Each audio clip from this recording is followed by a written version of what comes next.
James. I'm the creator of Cooking for Life, an online cooking course that enables busy people to fit cooking into their lives. Today is Wednesday, so it's time for Cookbook Thoughts, where I share my thoughts on a cookbook with you. Today's book is How to Break an Egg, which is actually a collection of tips from the editors, contributors, and readers of Fine Cooking magazine. I've actually never read the magazine. I saw this book recommended somewhere, and so I picked it up. And it's pretty decent. I've got a bunch of tags all there, ready and waiting. First, the 3-point summary. Point number 1, it is just tip after tip after tip, which is, it's pretty good, but it's heavy reading. Which leads me to my second point. It is more suitable for keen cooks, or at least people who have a reasonable amount of experience cooking, because otherwise some of the tips are out of context, or you don't know what it refers to, you haven't experienced the pain and want something to help you, then it's going to be a little bit tricky. Although there are some that are perfectly good no matter which stage you're in the cooking cycle or path, journey. The third thing is an unexpected one, at least for me. There are a number of explanations for the reasons why things work or don't work. And that is something that I find less common in a book of tips. So there are a few food scientists or people who understand the background of why things happen. And there are a couple explanations, which is great. All right, so let's get into the main part of the book thoughts. I picked up this book, as I said, because it was interesting. Here are some of the 5 of the things that I picked out for you. I'll be sharing a whole bunch of other things during the course itself. So 5 things to share with you. The first relates to cleaning, actually. So boiling a cup of water in the microwave for a couple of minutes, the steam helps to release any of the splashes or the little bits of food that might have got stuck to the roof, and it enables you to clean it much more quickly and easily. And this works as well if you have anything like Pyrex, where you bake something in the oven and it's stuck on a little bit. You can kind of steam clean it in the microwave before doing it washing it up in the sink. So I hope that helps. Number 2, this one is a bit controversial.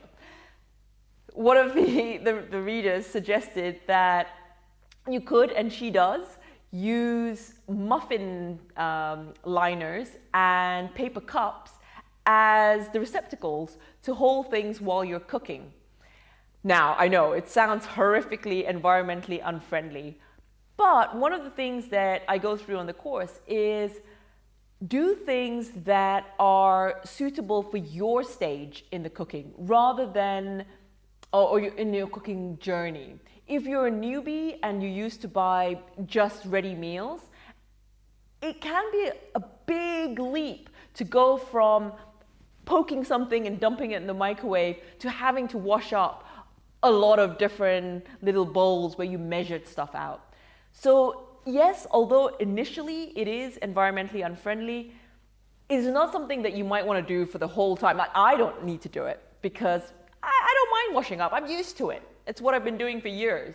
But if you're beginning, it might not be a terrible way to transition, just so that you get into the habit. It doesn't feel daunting to do it. So that's the reason why I raise it. The third point is a nice little one, which is often overlooked. You know when you're making like kebabs or satays and you skewer the meat and vegetables? Often people use one skewer, and when you try and turn it, the food actually rotates around the axis, and it's not actually turning. If you use 2 skewers instead, you can turn it and the whole thing flips. And so it's much more even cooking. I know you're thinking, first the paper cups and now 2 skewers. Well, actually, you can reuse skewers. If you give them a wash, you can use them again. So you can still be environmentally friendly.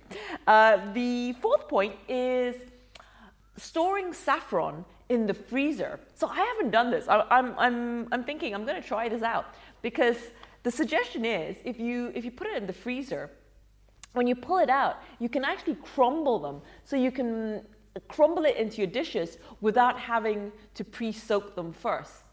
Interesting idea, right? So yeah, I'm going to try that out.